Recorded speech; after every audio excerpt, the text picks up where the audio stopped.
We're just taking the wire snips or whatever you call these things. Just getting some wire exposed.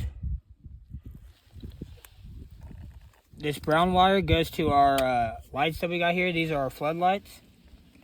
I like to just give the copper a twist so you don't got a bunch of mess and everything's nice.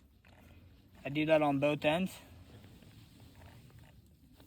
So over here, I know it's going to be hard to see in the video, but you got this one that has a bunch of lines in the wire. That is your negative. You got this one that's nice and smooth. That's your positive. I like to try to line them up as best as I can. So this one has a couple grooves, so that will be my negative. I'm just going to take them, twist them together like so. I like to make sure it's nice and smooth. And then you take your wire nut, which is this guy, and you just put it on in there. I like to push it until I see silicone coming out.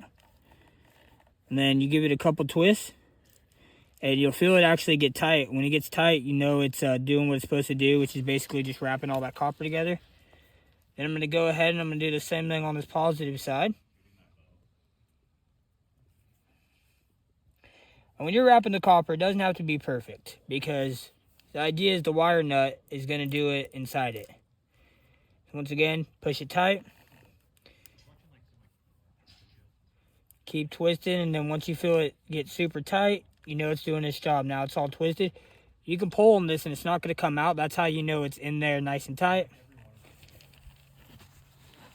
And then number one thing you got to do is misplace your electrical tape every single time.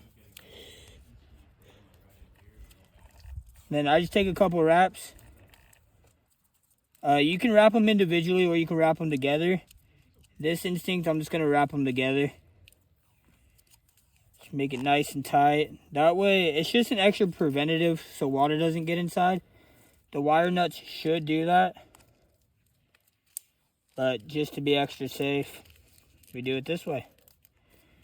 And I like a clean cut. A lot of guys will just snap that off, but